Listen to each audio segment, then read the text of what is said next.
In this lesson, I'm going to analyze the chords and reveal the harmonic tricks and songwriting secrets stored up within the chord progression of Billy Joel's Allentown off one of his last decent albums, 1982's Nylon Curtain. I'm doing a new format for my videos here by popular request, and that's to get straight to the chord lesson instead of putting a bunch of foundational stuff. So I'm going to start either packing the foundational stuff in the meat of the lesson or putting it after. Still working that part out, so bear with me here. Just a very quick note before I start it. The best way to support my channel if you really find you're liking my lessons is to become my patron on Patreon. It's called High Castle Conservatory. Please join me there. That is the way that really helps this channel grow. Please help me reach a larger audience by hitting subscribe below and ringing the notification bell. So I wrote out a chord chart for Allentown. It's a great tune with lots of interesting chord progressions and key changes, and it's just a really, really nice song. So let me explain how my chord charts work. Obviously, these are the chords right here. If there's a slash, that's the bass note. In this case, there's a little melody in the bass. So these rectangles are section names. And then if you see a sunshine, that's not a chord, that's a key. So right here, we're in the key of G up until here where we go into D. And the Roman numerals tell us which number this chord is of the key we currently are in. So that's pretty much all it is. You see a sunshine, it's not a chord, it's which key we're in. You see the section names, you see the Roman numerals telling us what function of the key we're in this chord has. So all pretty self-explanatory there. And we can see right now that the song's in G and it goes between the keys of D and G and C. So interesting. We'll get more into that later.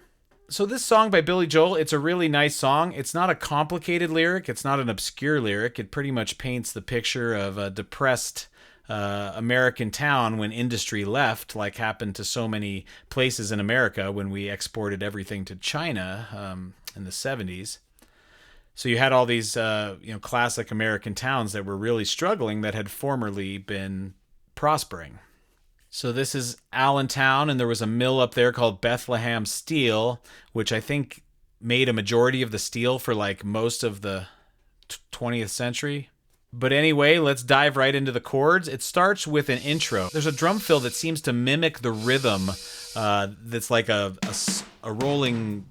steel mill where it's rolling by and the machine is doing its thing, but it sounds like this, almost sounds like a drum fill. I think they did a good job of starting that vibe off.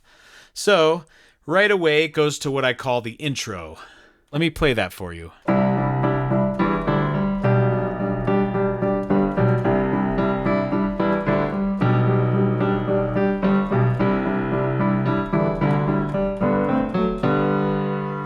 All right, so we see what I call it as a C add 2. We see that a lot in Steely Dan songs. So anytime you have a boring old major chord and you're looking to find some color, that's a voicing Steely Dan does. But this Billy does an interesting voicing here. It's like some tension right there. So he puts, and then he puts a melody in the bass. Bo, bo, bo. Then I called it G5 over B. G5 just is a power chord. There's no third because we have our third here. So we have C add 2.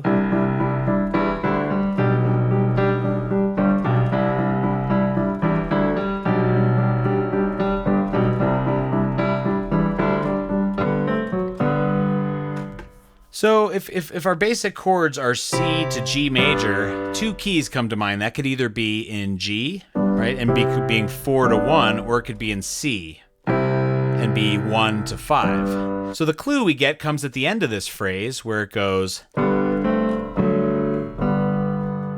I called that G to D7 over G to G. So we know we're kind of in G, and we're going 4, 1, 4, 1, 4, 1, 5, 1 in G. So it's 4, 1. And I've talked about this a lot in my other videos. Adding alternate bass notes and unique extensions such as add 2, you create a lot of ambiguity where it's hard to tell what key you're actually in. If I just played the generic version, we have this. So listen to how much this elevates that.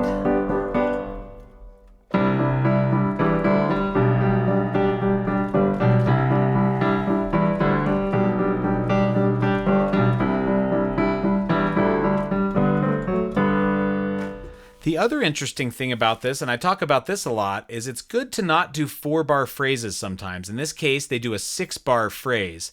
And from an arrangement point of view, doing all groups of 4 or 8 gets very, very boring. So if you can find some natural ways to do 6 bars, listen to how he does this intro here, and it's 6 bars. 1, 2, 3, 4, 5, 6. We live in Allentown. So then it goes to the first verse. And we switch immediately to the key of D. We know this because it does the most common chord progression probably in music, which is 2-5-1.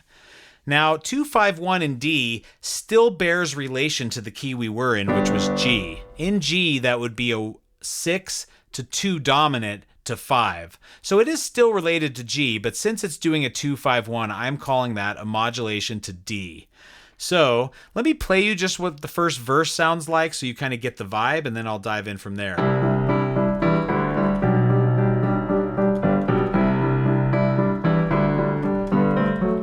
When we're living here in Allentown, when we're closing all the factories down, how we Bethlehem the killing time, filling our folk, standing in line.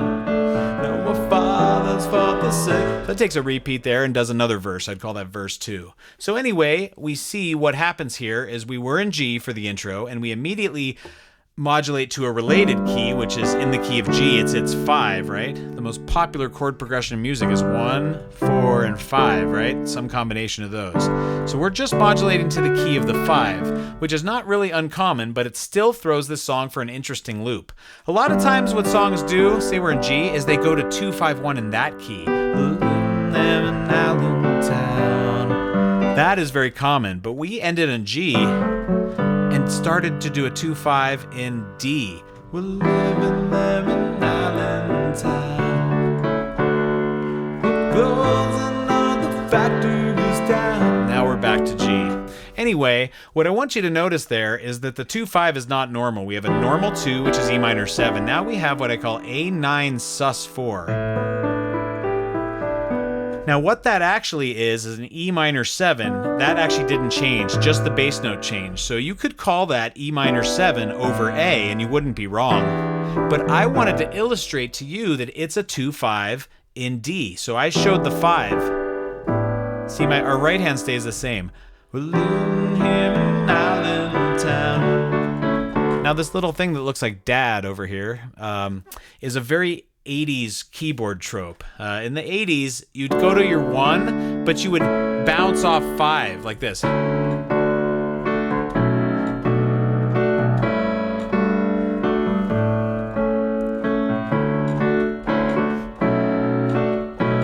So he does that here. It is pretty 80s, but it's pretty cool the way he uses it. So we go 2-5-1 in D, and right when we get to D, he does the little 80s. Where you go D, A, D. So let's hear what that sounds like. We're living here in Allentown, and we're closing all the factories down. Super cool chord progression. So we do 2-5-1, but it's modified because that 5 is a A9 sus 4, which is really the same as E minor 7 over A. And then when we resolve to 1, we do the little 80s. And we immediately go to 2-5 in the first key of G. So if we're in D and then we suddenly go to A minor 7, D9 sus 4, which is really A minor 7 over D. I want you to just realize you don't have to change voicings right there. I want you to just understand that's a 2-5-1 in G. And once we get to the G, it does that 80s thing again. It goes G, D, G instead of D, A, D like last time. Believe it or not, I'm walking on it. It's so 80s. Jackson Browne.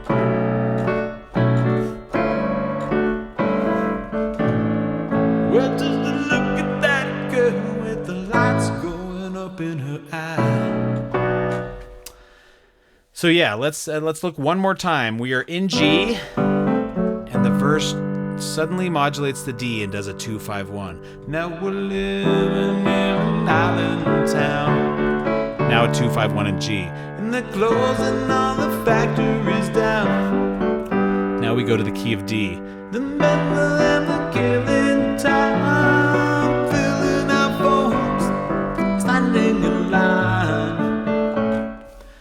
So yeah, after it goes 2, 5, 1, and G, you could still think we're in G, but I know the melody hits a C sharp going up, which means it's not in G, because G would have a C natural. So we're back in D right there, and we do E minor 7, E minor 7, G over A to A. So that's 2 in D, 2 in D, A is 5, 6, 1 with a different bass note, 4, 1 with a 3 in the bass, then a 5 with a sus. That is such a cool chord progression. I want you to listen to that E minor 7 right when it switches back to D. So we're living in Allentown, we're closing all the factories down. Here. The Bethlehem, the killing time, filling our phones, standing in line. Now our Father's far. So I want you to take the repeat back to the verse. I kind of made a goof. You almost might think to go back to the intro right there. That just repeats a verse right there. But anyway, that descending chord progression of B minor, D over A, G6, D over F sharp, A sus to A. It's a very emotional chord change. I don't know what it is. Living there in Allentown, and the closing all the factories down. Check this out. Bethlehem, the killing time, filling our phones, standing in line. Do the second verse. The fathers fought the Second World War, spent the weekend on the Jersey Shore, met with mothers in the U.S.O., asked them to dance with them slow. Now we're living here in Allentown. So I call that the chorus, that we're living here in Allentown. It's really just 2 bars. And the other thing is, this is one of those songs that embeds the chorus type of thing on the verse, because it goes, we're living here in Allentown. That's the verse. So you get the name of the song from the verse, and most of the time you get the name of the song from the chorus. So remember that as a device. If I harp on the verse being the name of the song, I don't need a big chorus. So at the end of this second verse, it goes, we're living here in Allentown. And the other variation on that 80s thing, instead of going D, A, D, you can start on the A and just go, believe it or not. So song form wise, we have the intro, then we have the verse, then we repeat that verse, and it's exactly the same. And finally we go to the chorus, which is 2 bars, and it just says, we're living here in Allentown. Now it goes to what I call the post-chorus.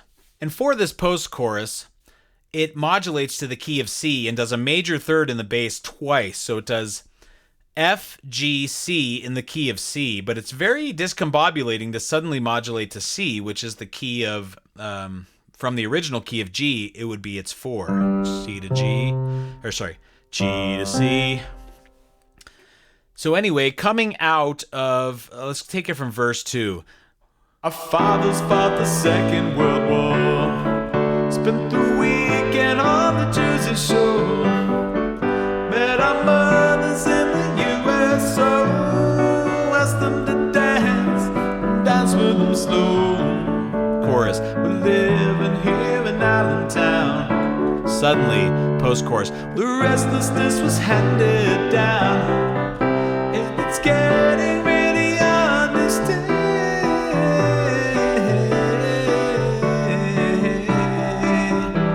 So that post-chorus was very interesting because it kept the same vibe as the verse. The restlessness was handed down, we're living here in Allentown. So you think it's that, but it's a completely different key. And most of the time you see a major third in the bass, like F. You don't do another major third in the bass that often, so that's kind of cool. The restlessness was handed down. Hard to believe that's just a 4, 5, 1, and C. But it spices it up because the bass notes, right? The restlessness was handed down. Back to G here, 2-5. It's getting kinda hard to stay.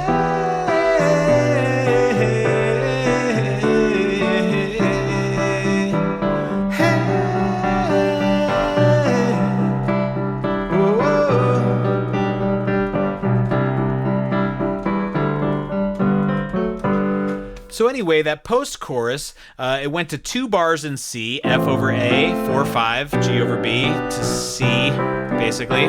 Then in G, we're going to do 2-5. Now 6, 1 over its 3, 4, 5. Now you take a repeat and it says 2 intro. So you literally just go back to the beginning and do exactly that unique 6-bar intro with the colorful chords. So the form so far has been intro, verse 1, take the repeat and just do verse 2 exactly the same, then chorus, which is 2 bars, then a post-chorus, then you repeat to the intro and do that all again. Let's look at the lyrics just for a second.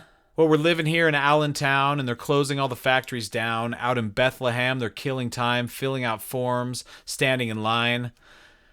They're filing for unemployment. The factories are closing down. And nothing too obscure there, honestly, but painting a nice picture of it. Well, our fathers fought the Second World War, spent their weekends on the Jersey Shore, met our mothers in the USO, asked them to dance, danced with them slow.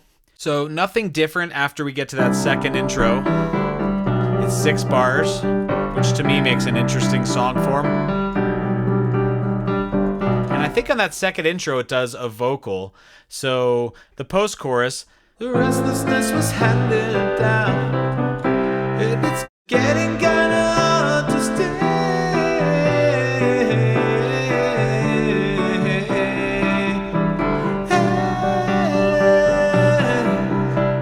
Whoa, 6 bars.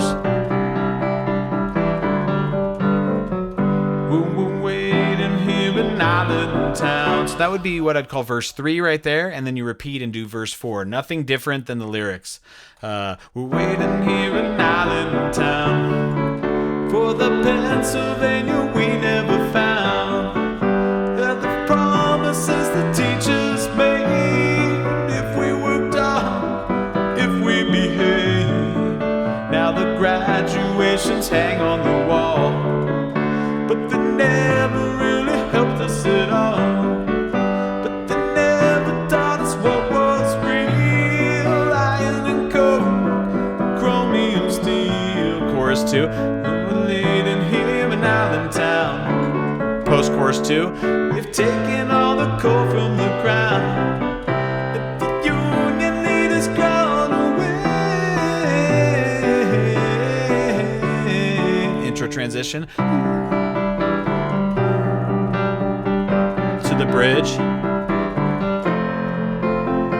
And a pretty good shot. So the intro transition is really just the intro, but 3 bars instead of 6 bars. So again, an interesting transition with an odd number of bars. Producers, arrangers, take note. Don't always have groups of 4. So the intro transition, transition towards a bridge.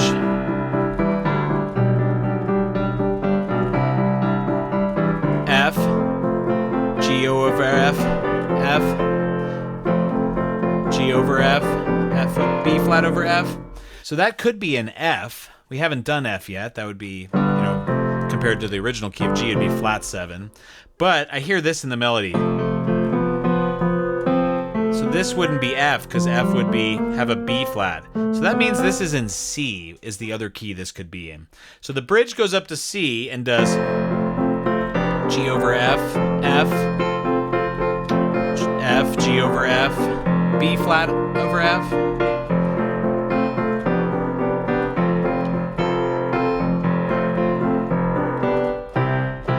A bar of 2-4, that's creative too. You just hit, then back to the same exact thing as the intro. And it's 6 bars again, leading to the final verse, which is what I call the compound verse. Now, earlier in the song, you saw that it did 2 verses pretty quickly and then repeated the whole form and did 2 more verses.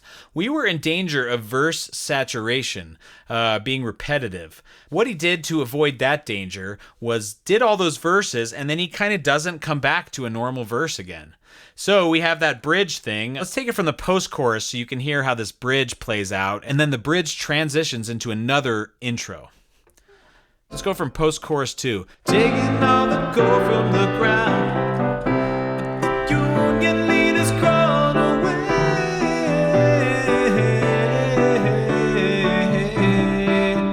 Intro transition, 3 bars. Bridge. Ooh, every child had a pretty good shot to get at least as far as their old man got. And something happened on the way to that place. They stuck an American flag in our face.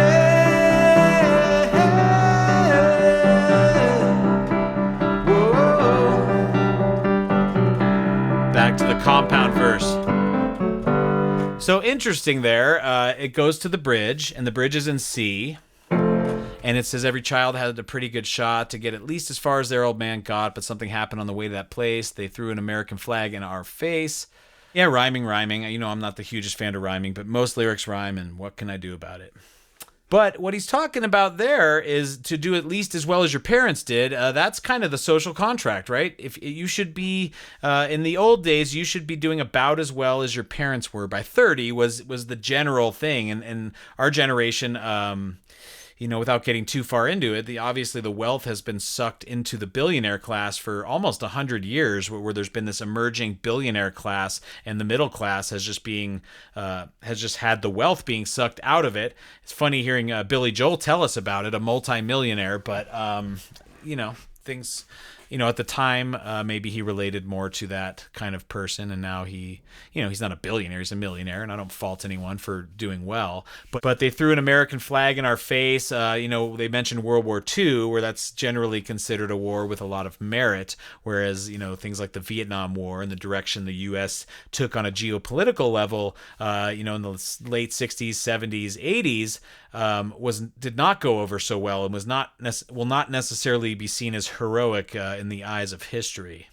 So this song has a lot of that to it, a lot of where did we go wrong with America, themes that we've heard people like Paul Simon cover, and, you know, Billy Joel is not the deepest thinker in the world, but I think the song really paints the picture well. So coming out of that bridge, there's an odd bar of 2/4. Something happened on the way to that place. They threw an American flag in our face. Intro. Whoa, sorry. Now check out this compound verse. It starts the same. Well, we're living in Allentown.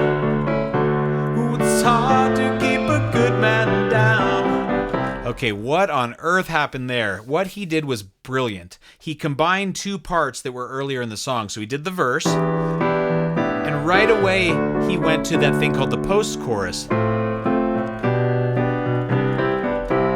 And then he kind of gets out of it, getting back into that whole thing. Does another intro transition, going back to a bridge, but it's more like an instrumental. I called it bridge solo here, but it's just an instrumental. But that compound verse is remember how I told you we did so many verses earlier, we were in danger of doing too many? He never really goes back except to this compound verse, which is really a teaser because it compacts the entire form of the verse and the post-chorus into like a more succinct form. So coming out of that intro that's after the bridge,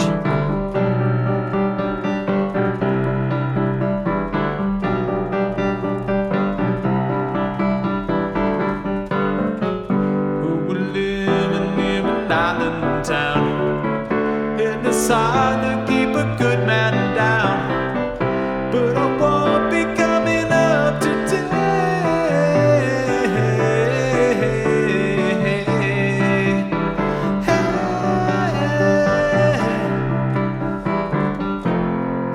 Bridge solo.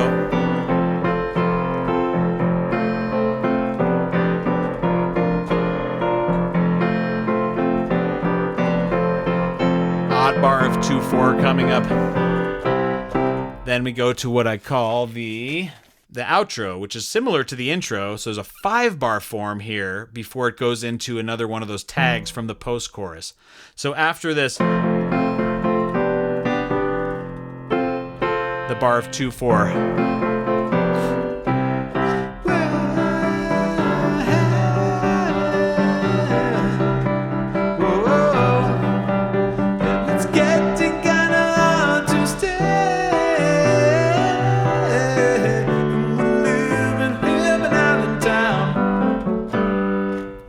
So the outro has 5 bars, and then it goes into that tag from the post-chorus to bring us to the end. There's a nice little conclusion there. So it's just like the intro, except having 6 bars, it has 5 bars.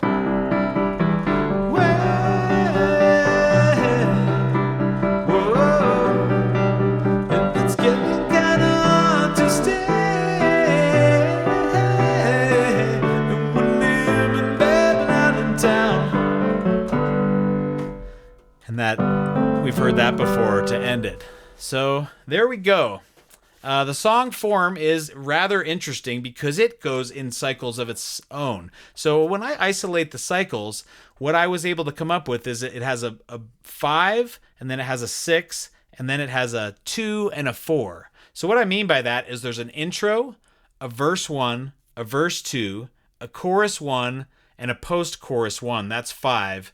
Then it goes back to the intro. So that's why I'm calling it a new, see right here in my song form, there's 5 pieces, and then we go back to intro. And in that case, we have 4 pieces or 6 pieces. We see 1, then we go back to intro 2, verse 3, verse 4, chorus 2, post-chorus 2, then what I call intro transition. And then a totally new section would be that bridge.